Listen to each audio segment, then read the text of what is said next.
Once, there was a boy named Jack who lived with his mother in a cottage where the cupboards were bare and the garden was dry. With no food left, his mother told him the time had come to sell their only treasure at the market. Jack looked at Milky White with a heavy heart, promising her a kind new home.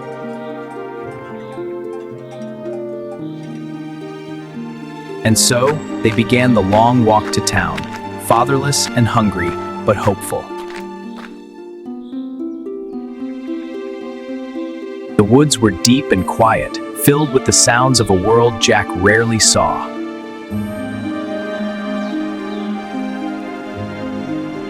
Suddenly, a peculiar traveler appeared, blocking the way with a twinkle in his eye.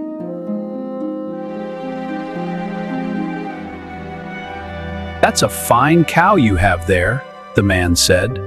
"I have something far more valuable than gold to offer for her."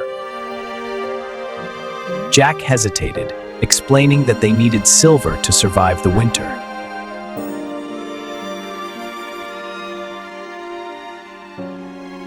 The man opened his hand to reveal the beans that shimmered with an otherworldly light.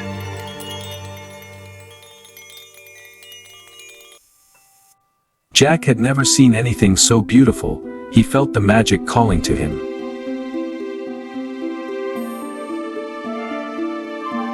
In a moment of pure wonder, Jack handed over the rope, trading the cow for the promise of magic.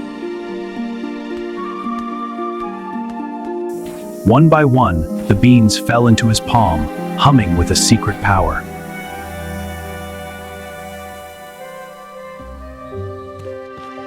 He sprinted all the way home, his heart pounding with excitement to show his mother their fortune. "Mother, look!" he cried, showing her the glowing seeds of their new life.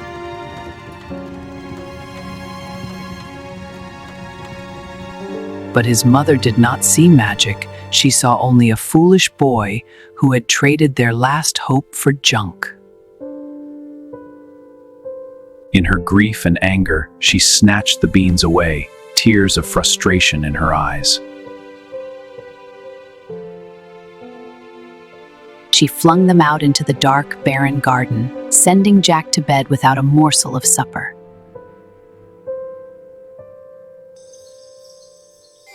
While the house went silent with gloom, the beans lay in the earth, waiting for the moon to wake them. Jack lay awake, listening to the wind and wondering if he had truly ruined everything. But beneath his window, the earth began to move as the magic finally took root.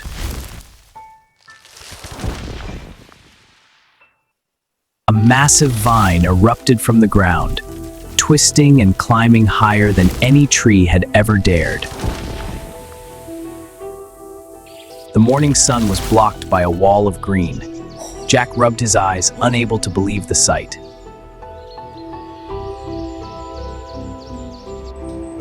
It was a ladder to the heavens, thick enough to climb and strong enough to hold the weight of a world. Without a second thought, Jack reached out and gripped the sturdy vines, his adventure finally beginning. Higher and higher he went, until his home was nothing more than a speck in the distance. He climbed through the cold, wet mist of the clouds, where the air grew thin and the world below vanished. Finally, he reached the top, stepping onto a land made of magic.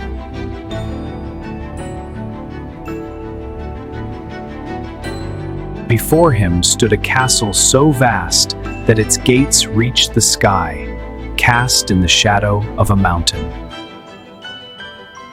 Every step felt like a mile, and the silence of the place filled him with a growing dread. He slipped inside, finding himself in a kitchen built for a titan, where even a spoon was larger than he was. A towering woman looked down in surprise, her shadow stretching across the floor as she studied the tiny boy at her feet. Her kindness showed in small gestures as she placed food before him and quietly warned that danger lived in this house. Jack ate with quiet urgency, grateful for the food, alert to every creak and distant sound. Without warning, the floor began to tremble, each heavy step announcing the return of something enormous. Fear crossed her face as she silently urged Jack toward the only place that might keep him safe.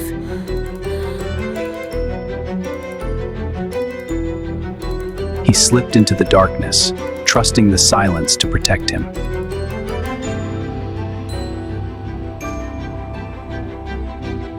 The giant entered like a living storm, filling the room with his size and his presence. He paused, sensing something unfamiliar, the air itself holding still.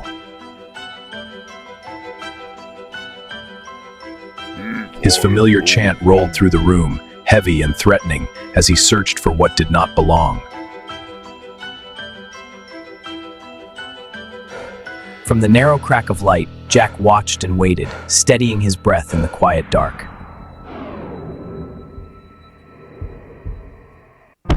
Finding nothing, the giant growled and sat, his massive chair groaning under the weight.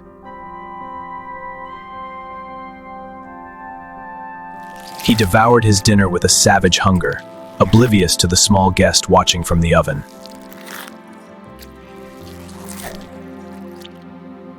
When he was finished, he shouted for his hen, his voice shaking the plates on the shelves.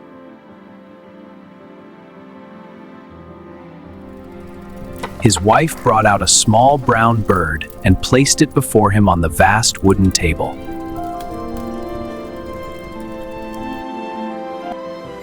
Lay! "Lay!" the giant commanded, and Jack watched with wide eyes to see what would happen.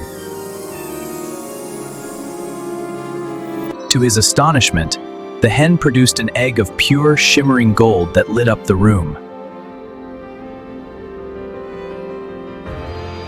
The giant chuckled, admiring the treasure until his eyelids began to grow heavy.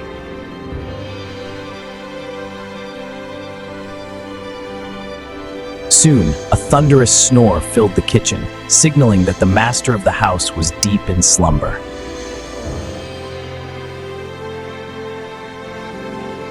Jack crept out, moving like a shadow across the floorboards to avoid any creaks. He pulled himself up the massive table leg, every inch a struggle for his small frame. He grabbed the magical bird, tucking it under his arm as he prepared to make his escape. He sprinted for the door, the hen clucking softly as he dodged giant furniture.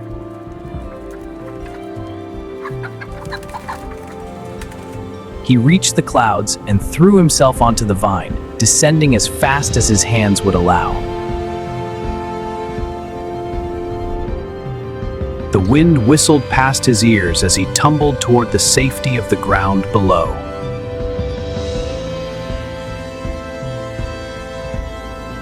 He landed with a thud, breathless but victorious, standing once more in his own garden.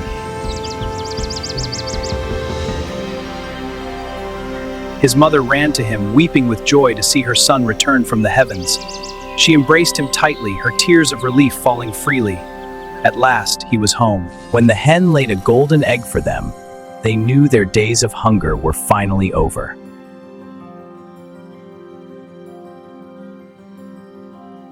But as the months passed, the call of the Sky Castle returned to Jack's heart. He couldn't help himself. He had to see what other wonders lay hidden above the clouds.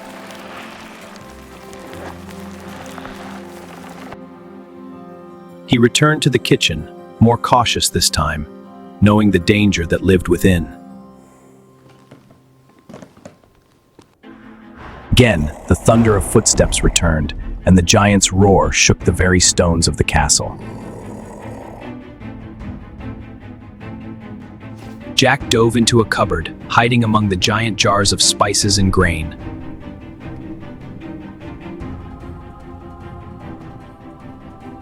The giant searched every corner, suspicious that the little thief had returned for more.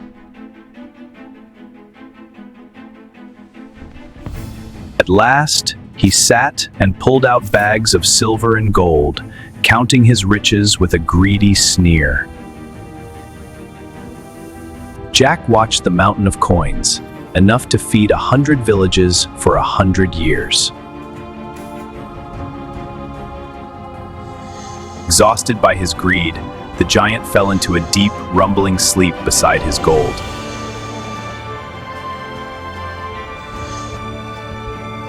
Jack saw his chance. One bag would mean their village would never be poor again. He moved like a mouse, climbing back onto the table where the treasure lay unguarded.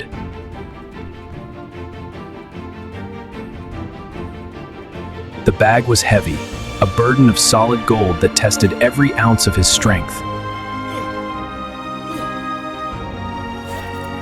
He dragged it across the wood, terrified that the clinking of coins would wake the monster.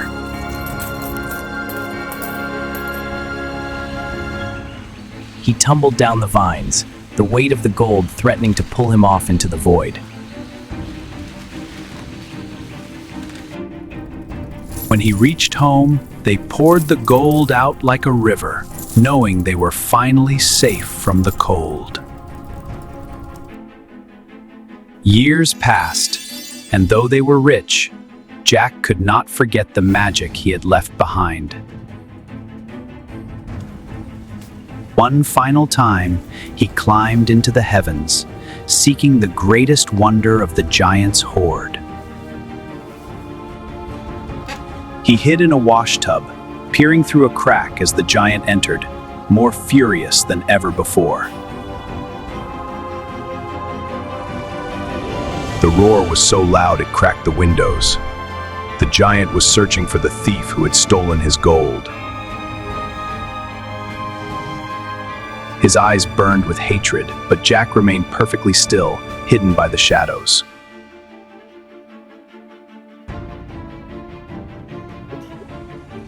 "Bring me my harp," he bellowed, his voice trembling with a dark exhaustion. The harp was made of solid gold, with the face of an angel that seemed to glow with its own light. As it played, a melody so beautiful it could tame a storm filled the massive room.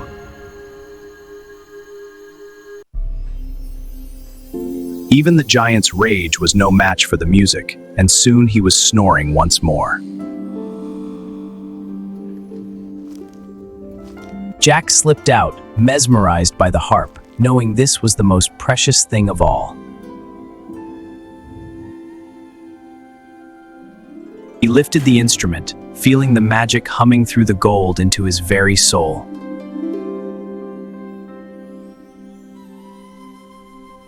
But the harp was not a silent prize. "Master! Master!" it cried, its voice echoing through the castle. The giant's eyes snapped open, a roar of betrayal erupting from his throat as he saw the boy. Jack ran for his life, the giant's massive hand missing him by a hair's breadth.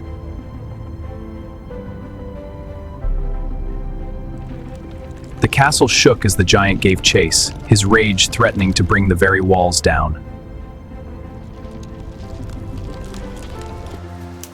He reached the edge of the clouds and leaped onto the stalk, the harp still screaming in his arms. He fell more than he climbed, the ground below a terrifyingly distant promise.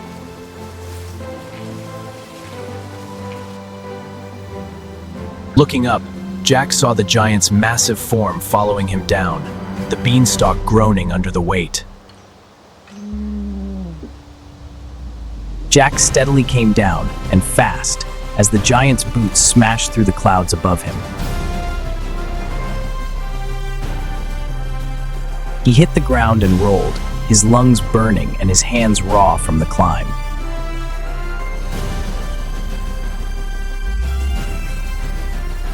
He tossed the harp aside, its strings vibrating with one last cry for help.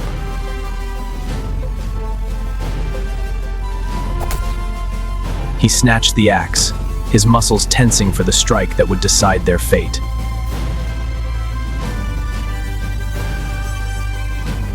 With a cry of defiance, he swung the blade deep into the magical heart of the vine. The enchanted wood splintered, revealing the power within. He paused, sensing victory. The beanstalk shivered and began to lean, the giant's screams fading as the sky itself seemed to fall. With a roar like thunder, the vine collapsed, carrying the giant back to the earth, where he met his end. Jack stood amidst the wreckage, the shadow of the giant finally gone from their lives.